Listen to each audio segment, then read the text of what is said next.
دوستوں، ہماری آج کی ویڈیو ایک ایسے انسان پر ہے جو خدائی کا دعویٰ کرتا تھا اور جس نے دنیا میں اپنی جنت بنائی تھی۔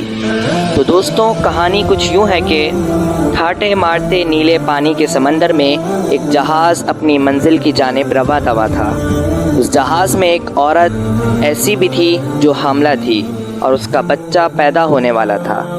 اچانک ہوا تیز ہونے لگی اور ٹھاٹے مارتے ہوئے پانی کی لہریں بلند ہونے لگیں۔ پانی کے بے انتہا شور سے لوگوں کو ایک دوسرے کی آواز سننے میں رکاوٹ محسوس ہونے لگی اور دیکھتے ہی دیکھتے لہریں اس قدر بلند ہوئیں کہ ایک غضبناک طوفان امڑ آیا اور یہ جہاز ان لہروں کی لپیٹ میں پانی کے اندر اس غضبناک طوفان کا شکار ہو گیا۔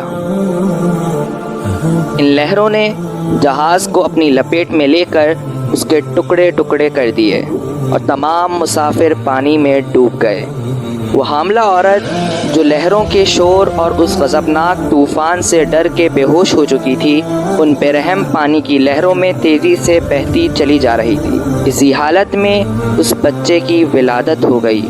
دوران ولادت ہی اس خاتون نے دم توڑ دیا اور جہاز کا تختہ اس بلکتے بچے کو لے کر تیز بہتا چلا گیا اور سمندر کے کنارے جا لگا۔ کچھ دیر بعد وہاں ایک مچھیرا آیا۔ اس نے جب وہاں ایک نومولود بچے کو پایا تو وہ اسے اٹھا کر گھر لے آیا۔ مچھیرے کی بیوی کے ہاں کوئی اولاد نہ تھی۔ وہ اس بچے کو دیکھ کر انتہائی خوش ہوئی اور اسے اپنا بچہ بنا لیا اور اس کا نام شداد رکھا اور اس کی پرورش کرنے لگی۔ اسی طرح وقت گزرتا گیا اور 6 برس بیت گئے۔ شداد جو اب 6 برس کا ہو چکا تھا، وہ انتہائی چالاک اور ذہین تھا۔ ایک دن گاؤں کے باہر سے بادشاہ کے قافلے کا گزر ہوا۔ شداد انہیں کھڑا ہو کر دیکھنے لگا اور بے خبری میں اس قافلے کے پیچھے چل دیا۔ جب بادشاہ کا قافلہ تھوڑا آگے گیا تو کچھ شاہی پیادے بادشاہ کے قافلے سے گرا ہوا سامان اٹھانے لگے۔ ان میں ایک پیادے کو ایک چھوٹی سی پوٹلی بھی ملی جس میں ایک سرما دانی تھی۔ یہ پوٹلی بادشاہ کو ایک سرمچی نے بطور تحفہ دی تھی جو یہاں گر چکی تھی۔ شاہی پیادہ جس کی بینائی تھوڑی کمزور تھی، اس نے باقی پیادوں سے پوچھا کیوں نہ میں اس کو اپنی آنکھوں میں لگاؤں؟ تو ان میں سے ایک شخص نے بولا، یہ راستے میں گری ہوئی پوٹلی ہے، شاید اس میں موجود سرما خراب ہو یا بادشاہ نے اسے خود پھینکوا دیا ہو، آزمائے بغیر اسے اپنی آنکھوں میں نہ لگاؤ۔ اسی وقت ان کی نظر شداد پر پڑی جو ان کے پیچھے چل رہا تھا۔ شاہی پیادوں نے شداد کو پکڑ کر سرما اس کی آنکھوں میں لگا دیا۔ سرما لگاتے ہی شداد کو زمین میں چھپے پوشیدہ خزانے اس طرح نظر آنے لگے جیسے شفاف پانی میں مچھلیاں۔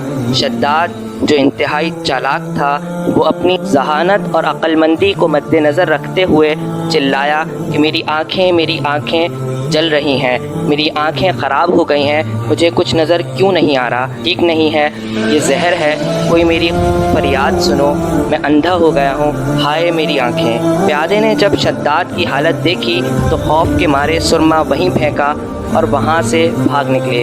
ان کے جاتے ہی شداد نے سرما اٹھایا اور دوڑتے ہوئے گھر آ گیا۔ گھر آ کر اس نے سارا واقعہ اپنے مچھیرے باپ کو سنا دیا۔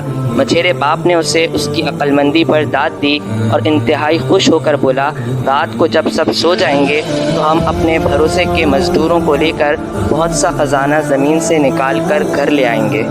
چنانچہ ایسا ہی ہوا۔ انہوں نے رات ہوتے ہی کدال اٹھائے اور باہر کی جانب چل دیے۔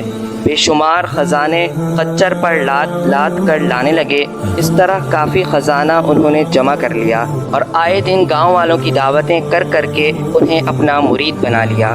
کچھ ہی عرصے بعد شداد نے گاؤں کے سردار کو قتل کر دیا اور خود سردار بن گیا۔ یہ خبر دوسرے گاؤں کے سرداروں اور حاکموں تک پہنچ گئی۔ انہوں نے شداد کو سزا دینے کا فیصلہ کیا، لیکن شداد اپنی ایک بہت بڑی فوج تیار کر چکا تھا اور اپنی ہوشیاری سے سب حاکموں اور سرداروں کو ہلاک کر دیا، اور اسی طرح کرتے کرتے وہ اس روئے زمین کا بادشاہ بن بیٹھا۔ اس نے بے پناہ خزانے، ہیرے جواہرات جمع کر لیے اور بے حد عقل و غرور و تکبر میں شاہی تخت پر براجمان ہوئے خدائی کا دعویٰ کرنے لگا۔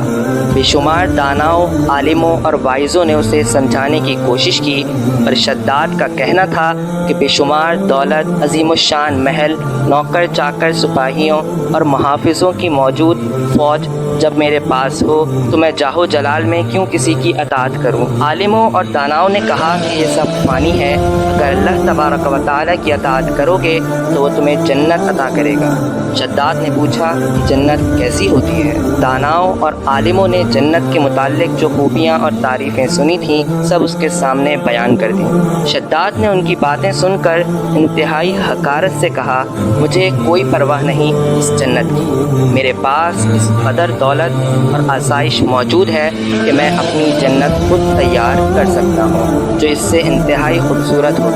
شداد جنت بنانے کی تیاریوں میں مشغول ہو گیا۔ اس نے بے شمار نگرانوں کی موجودگی میں خزانے نکلوائے اور ہر جگہ سے پوشیدہ خزانوں کو نکلوا کر جنت بنانے کی تیاری کرنے لگا۔